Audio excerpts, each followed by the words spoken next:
and deserved winners at the moment. So Nongbua 0, Nakhon Pathom 1. Nakhon 1. Oh yeah. Yeah, Dale, you might want to edit that at the end, so I'll just say Nongbua 1, Nakhon Pathom 0. Sorry, Dale.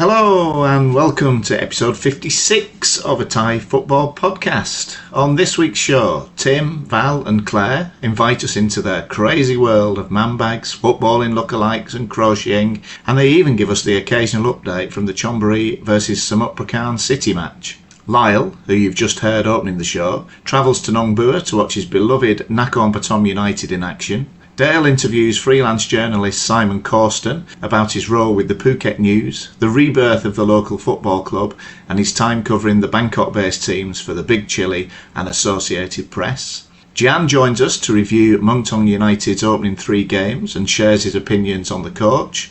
That's the man who runs the team, not the bus they travel in. Riza is back with the lowdown from Ratchaburi's impressive 4-1 win over BGPU. And we tell you 10 things you probably didn't know about Thai football. Pipob A Lula, indeed. Over to you, Tim, Val and Clare. Thai Football Podcast. Match Reports. So we're at the game. I've got Val here. Hi Dale. And Clare here. Hi Dale. Yeah, it's a fairly sort of quiet stadium today. It's quite subdued. Probably a lot less people than last time. We're playing Samut Prakan, who've brought more fans than Patty have ever brought here, and you can hear them there, sort of shouting. They've probably got about 30, sort of them, making quite a lot of noise. That's 3 times what Patty are classically bring. There's a bit of an irony there, isn't there? Looking at the strips today. Chonburi have a classic strip. Blue and blue stripes, blue back, nice numbers on the back. We're quite happy with those. Solid blue throughout. And the strip of Samut Prakan needs a good clean. It needs a bit of daz without a shadow of a doubt. We're also in agreement today about the prediction. 2-0. Yeah, well, every single person is 2-0. Me and Val independently 2-0 and Clare. Copied because I don't know. Yeah, Claire's. And what are you doing at the moment, Claire? Crochet. And what are you crocheting? Squares, granny squares. And what are these ones going to go into? A blanket. How many years have you been making blankets? Probably about 15 or 16 years. Mostly at football matches, it has to be said. And none of them are blue and blue striped, unusually. 19 minutes in, Chonburi 0, Samut Prakan 0. Not a lot has happened since I last spoke to you. I mean, Samut Prakan had a good chance, a bit of sloppy play at the edge of the box by one of the Chonburi midfielders. First time shot from a Samut Prakan player and a really good save from the keeper. Yeah, I mean, basically it's all Chonburi. You know, like we could well lose this the way the game goes on, but it's very, very, very unlikely. But we've all seen these sort of things happen in the past, haven't we? We're now 38 minutes, we're into the water break here. It's pretty hot and humid. Talking about Pipob, he's stood at the edge of his box with his man bag, pointing, watching the game, not doing too much. Nice lime green top. Teal, probably, not rather than lime green. Teal top, you know, his tight shorts that he's famous for, white shoes. Yeah, 41 minutes in, 0-0. So Dale, we're at half-time, Chonburi 0, Samut Prakan 0. Yeah, Chonburi have been pretty solid this half, had 3 or 4 fairly decent chances. Yeah, it's been a good game of football. The crowd is probably roughly the same as it was on the opening day of the season. So it's not a bad crowd here. Samut Prakan, their fans have been creeping in. They're probably about 80 to 90. So we're talking about, 7 or 8 times more than Pattaya normally bring. So well-supported club. It's good to see. See what I'm doing there. Yeah. Are we having fun, Val? Yeah. Okay, so we're 10 minutes into the second half, and two of the players. Alan Smith is coming on. Oh yeah, they've got Alan Smith, number 9. Number 9. Yeah, but number 9 has gone on. It's Alan Smith with his blonde hair. Hopefully he's as good as Alan Smith was when he played for Newcastle, because didn't he famously play something like about 75 games as a striker and scored nothing? Well, you knew it was coming. Chonburi 1, as you're going to hear. Chonburi 1, Samut Prakan 0. 33, Chilli, who came on when Amadou came off. Hit the ball, beautiful ball over from the left-hand side. The ball was headed, looped over, the ball fell in the middle, and there he was in the 6-yard box. Poked it in. 1-0 Chonburi. So we're 75 minutes in, Chonburi 1, Samut Prakan 0. I can see Chonburi getting another one at the moment. We went for 2-0, that's what we're sticking to. 2-0, Val? You going to go for that? Or are you going to change? I'm going to stick to my 2-0. Yeah, we're sticking to 2-0. I'm definitely on 2-0 here. They're pushing forward, they're going to leave gaps. Let's see what Dali can do. Well, that's the first I've ever seen. We're now into injury time. We're watching the numbers, and they had 6 minutes on the injury time, and then he changed that as he went up, and it's now 4 minutes of injury time. Pipob has stood in there, he's given the referees some sage advice just to calm it down. He's walked 10 metres to do that. They're just running down the clock here. In this near left-hand side, right in the corner flag.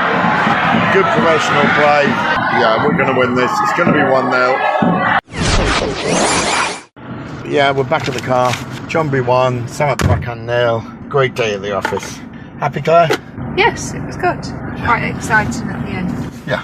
I mean, there were chances at the end. Obviously, Samut Prakan were pushing forward, trying to get an equaliser. We're doing the same. We were going for it. But played very professionally. 2 home games, 2 victories, 1 away game, 1 victory. To be honest, we can't ask for any more than that. But the takeaway is we have a team. We really have a team. Yeah, when they scored, the way they celebrated together was really... Yeah, it was really noticeable. And they all ran over to Pipob and picked him up, which was really sweet. It was sweet. And that's good to see. Pipob has changed the culture of the team. 3 games in, we can't say any more than that. I mean, this is what we hoped for. We're playing well. That's all you ask for, isn't it, really, as a supporter? Thai Football Podcast. Match reports. So here we are for the 7 o'clock kickoff. Nongbua versus Nakhon Pathom United. And I have to say, the rain's followed us. It started to piss down. But I don't care, because when we play in the rain, we tend to win, except against Port on the last day of the season. Interestingly, we learned that Nakhon's had an awful injury to his knee. So he's obviously out for probably the remainder of the season. But looks like a strong squad today. I have to admit that I don't know much about Nongbua, other than they've lost 4-0 on the bounce in their opening 2 T1 games. In the city, or the province of Pink, I think we should have a little bit of the psychedelic furs pretty in pink before they start the game, but I'm not sure whether they're going to play it for us. Anyway, let's see how the game goes in the rain. Well, it was coming. Nongbua 1, Nakhon Pathom United 0. They've just scored a runaway goal, volleyed the ball into the back of the empty net. We're a little bit deflated. Fair play to Nongbua here. They've certainly taken the game to Nakhon Pathom from the whistle. Half time, Nongbua 1, Nakhon Pathom United 0. Nongbua have played us all off the park. They had an early chance, 2 minutes in, come off the inside of the crossbar, bounced out. Finished their goal off lovely, and I have to say Nakhon Pathom are devoid of ideas. They look like pub team playing on Hackney Marshes today, and not a shadow of the team that I'm used to seeing. They resemble what was coming out of the game against Swat Cats last week, and I have to say I'm thoroughly disappointed, but credit where credit's due.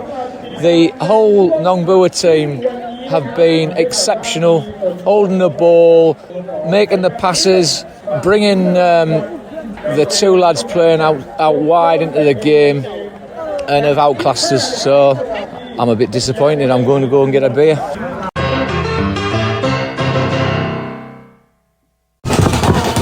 Nongbua 1, Nakhon Pathom United 1, and it's hit pandemonium in the away stand now. I can't even work out how that goal went in. Did the goalkeeper miskick it? I have no idea, but I'm in dreamland. Howie! 65 minutes in. Nongbua 1, Nakhon Pathom United 1. Taku's just hit the crossbar. Oh my word, they're on the attack now. The ball's coming through. Oh, it's played in. It's got it. Oh, great save from the keeper. Oh my word. Nongbua 1, Nakhon Pathom United 1. 83rd minute, Nongbua 2, Nakhon Pathom United 1. Ball's come in from the right. The lad's hit the post, it's come out and he's just buried it into the back of the net. Not much what the try can do with that. Slightly against the run of play in the second half. Let's see if we can salvage a draw out of this. Full time, Nongbua 2, Nakhon Pathom United 1, and I think everybody in the stadium knew what the result was going to be right from the off. Nongbua were up for it right from the start. Nakhon Pathom tried to have a go, but quite frankly, I think they were not at the races today. Very disappointing from me, but well done Nongbua. All the best. A Thai Football Podcast. Interview. Hello, Simon. Welcome to a Thai Football Podcast. Thanks for coming along.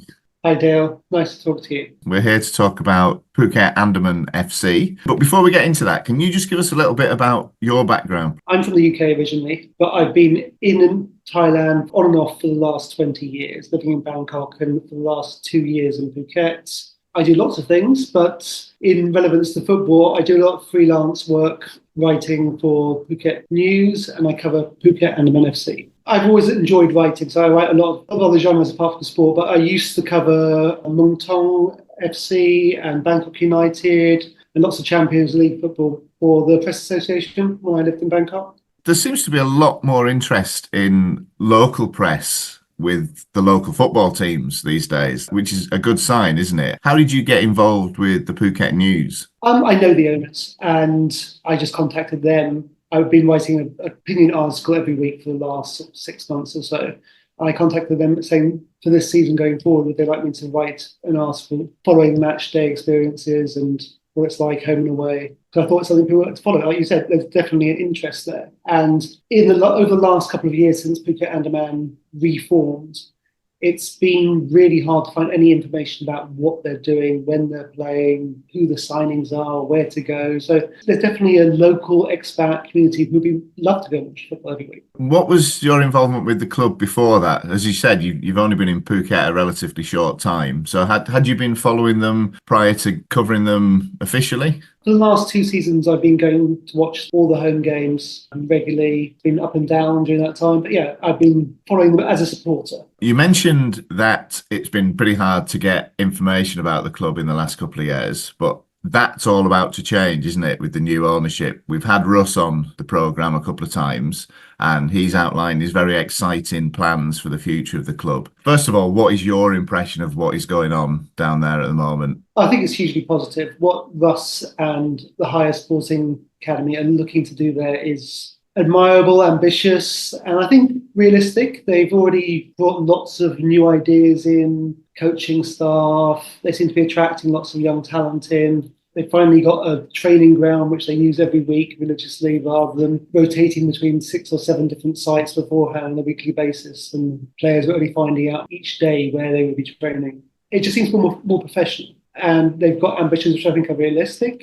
Maybe not this year, but hopefully by the end of next season, they look to be promoted. And the long-term goal is as high as possible, definitely T1. Well, things certainly seem to have got off to a good start. I know they've had trials recently, haven't they? That attracted quite a large number of people down. Have you been following that closely, the trial process and how they're getting their squad together? I've been following it as closely as I can. So a lot of it's been behind closed doors. They don't really want to open it up too much to the general public or the press yet. They want to get it working properly and sort of unveil it on the first match day. So I think next Saturday we've got League Cup. That'll be the first major outing where I think a lot of people will be going down. I think a lot of the foreign player positions are still to be finalised. Most of the Thai squad's there.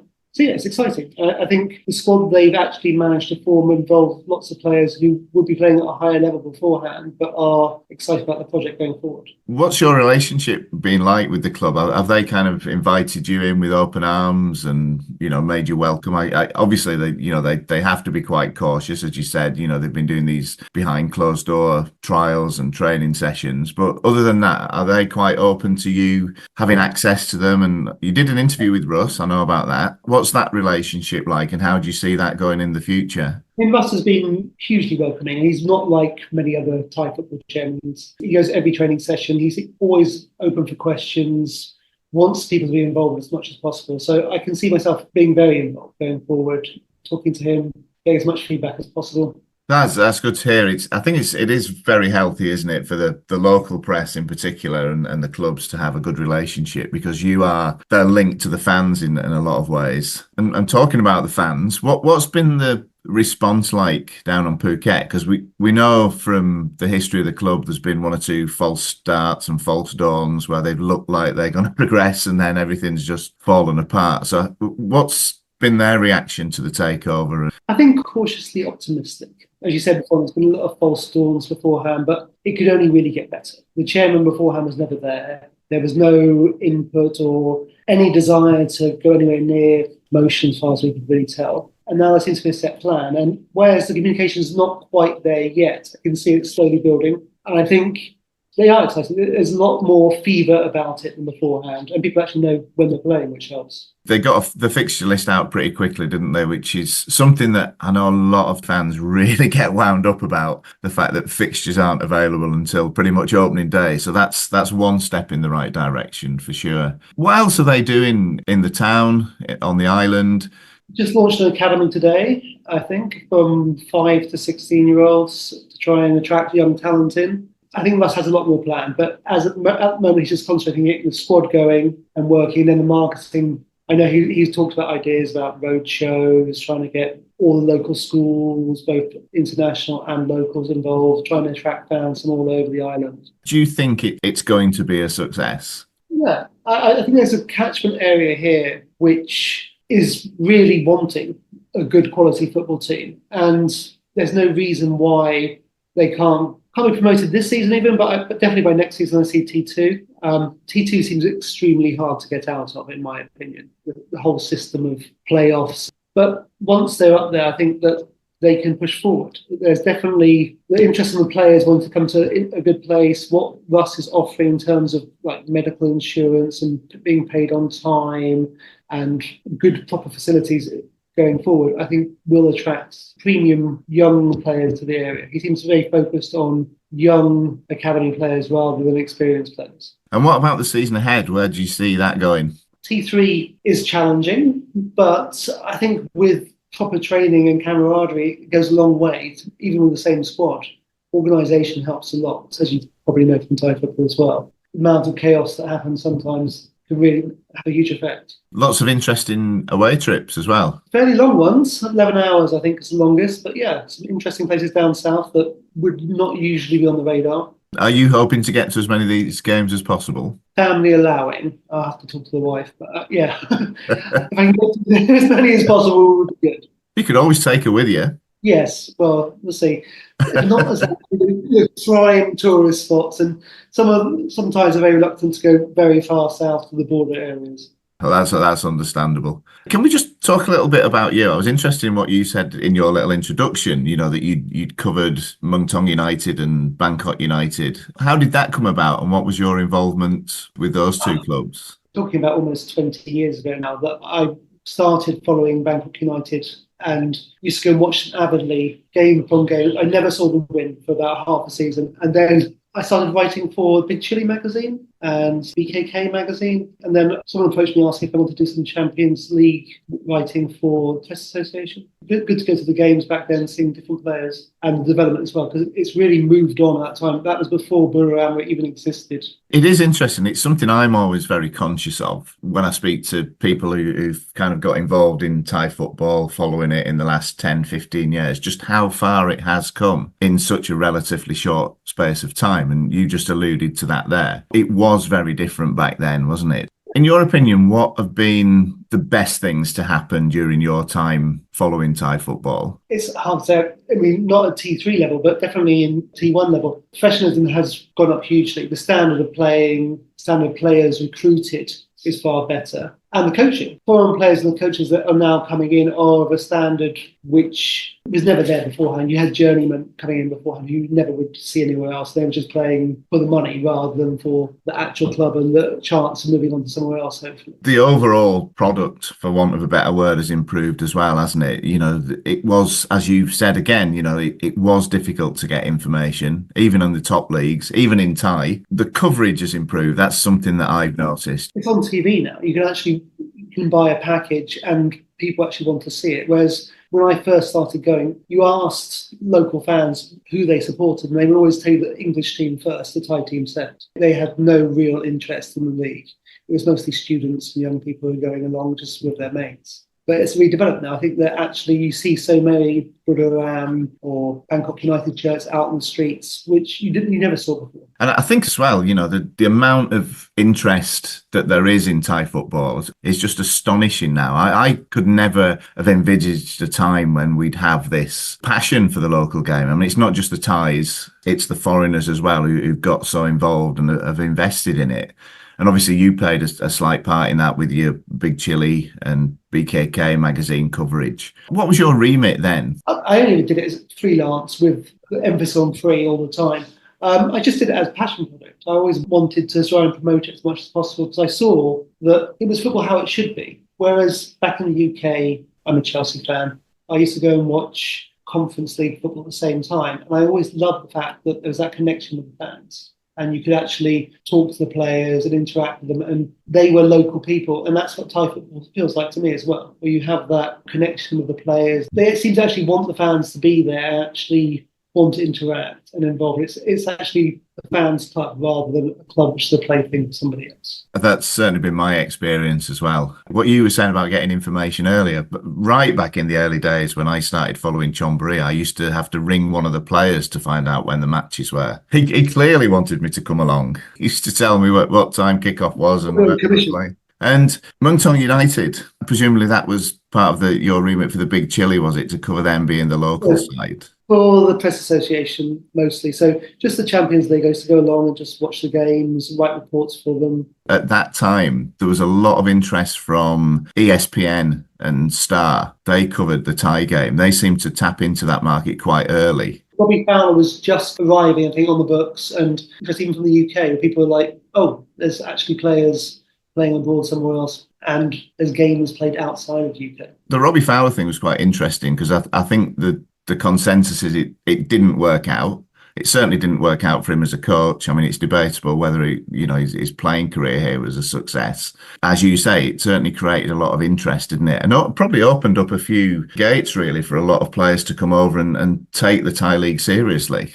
It wasn't a success for him, really, and he's never really moved on from that. But it was that first spotlight on the Thai game, which then suddenly made it attractive for other foreigners come in and try their luck. Do you think we'll see anyone of that calibre come in again? I hope so, but we'll have to wait and see. I mean, the problem now is there's so many of China and Saudi and all these other leagues that are offering such big money. You really need to be offering a good incentive, and only really 2 or 3 clubs in the Premier League can do that in Taiwan, so T1. In 5 years' time, we could see Raheem Sterling at Phuket. Not sure about that, but yeah, not sure they want to. Maybe sooner, given his current travails. Could be very shortly.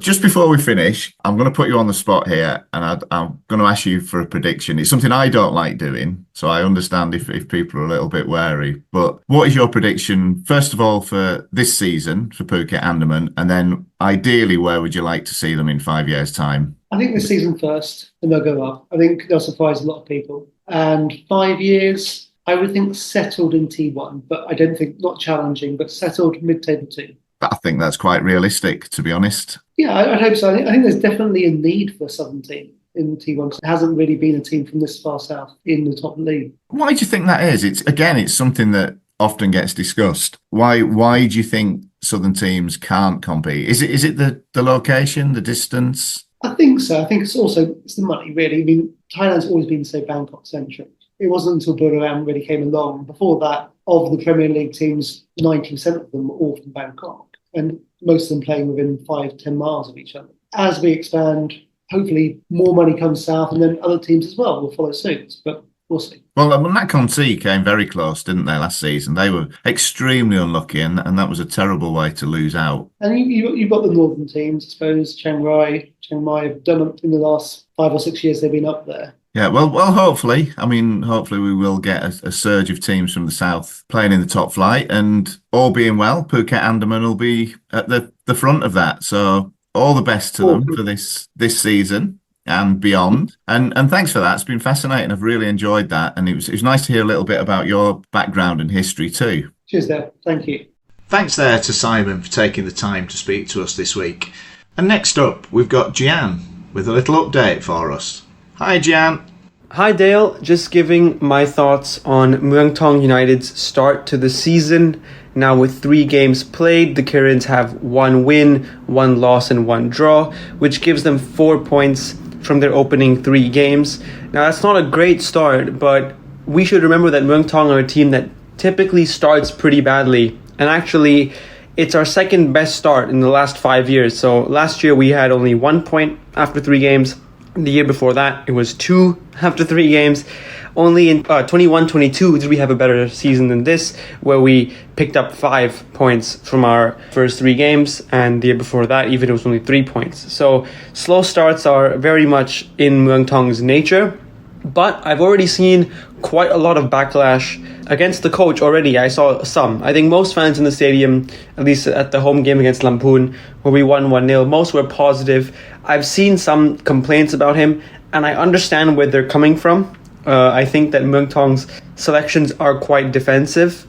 He plays basically a 5-3-2, so 3 central defenders, and then he also plays Jakapan Praisuwan, who is formerly a midfielder, but in recent years has been seen as a ball-playing centre-back. He plays Jakapan in the midfield, so it's Jakapan in front of a back 3, and then even more than that, he plays Sattapon Dangsi, who is a left back who can play centre back as the left wing back. So it makes us not very effective going forward, I would say. I think we're very ponderous on the ball. We don't have a lot of options going forward when we do reach the final third. But we are defensively solid. We don't concede many chances. We didn't concede any chances against Lamphun. For 2 we conceded against Korat. Both led to goals, and they were both goalkeeping errors. And even Rayong needed a set piece to score against us. They didn't really have many chances from open play. So I see that element of the game, if his plan is to build from the back, he's laid the groundwork there. But it can be frustrating. And I think Muang Thong supporters have made their preference clear for attacking football, which is why they adored Mario Jurovsky so much as head coach, in addition to his playing pedigree. They like the fact that Mario's teams like to attack, like to have the ball, like to commit players forward. And this is a bit of a shock for them, how it's changed. But I can clearly see from the coach's perspective that to get results, you have to build from the back and make sure you're solid. Because if you throw players forward and attack, and especially when you don't have the strongest squad in the league at Muang Thong, I think everybody will agree with that, bad defending will undermine all the hard work. So I understand the instinct to build from the back and successively push forward and improve the team. he does have a habit of bringing on more attacking players. So we start in this defensive system, but as the game goes on, more and more attackers and more forwards come on, and then they're able to affect the game more. But the Rayong game did not go as planned. I think that we played a very good first half.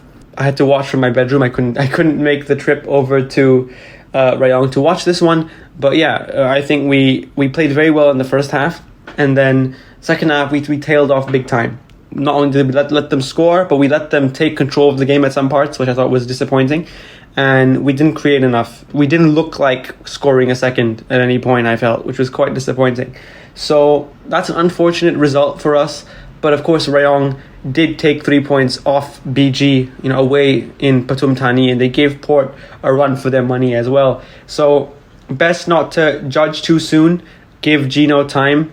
He's clearly building something. He is the coach, so he has the right to do it his way. We'll see how it develops in the coming games. He did mention that he had only a short pre-season. It is a big squad with a lot of players who can play multiple positions, so I understand him taking time to find the right system. And I'm not surprised that teams that are have had coaches stay on from the previous season are having better starts. That's not surprising at all. That when you change a coach, you're going to need to give them some time to implement what they want. Let's just see. Trust the process and ask me after 3 more games how I feel, I guess. Oh, you don't have to worry about that, Gian. I'll be back on your case in 3 weeks' time. And we'll see if you're as chipper then. Anyway, we now have the popular return of Riza and his match reports from Ratchaburi. And he's a very, very happy man this week. Assalamualaikum, Sawadikap, good evening from Dragon Solar Park. Thai League season 2024-2025 has resumed. Today is the third match of the season between Ratchaburi and BG Pathom Utd. Ratchaburi ends the game with a fantastic result 4-1 for BG Pathom. You may remember Herberti Fernandez, and then Philip Roller, Kevin De Romram, and many others. Also, the latest one is Jonathan Kemdi. And you will see another comes from Ratchaburi, especially the foreign players, Pedro Tanaka, Clement, and also the new defender, Gabriel.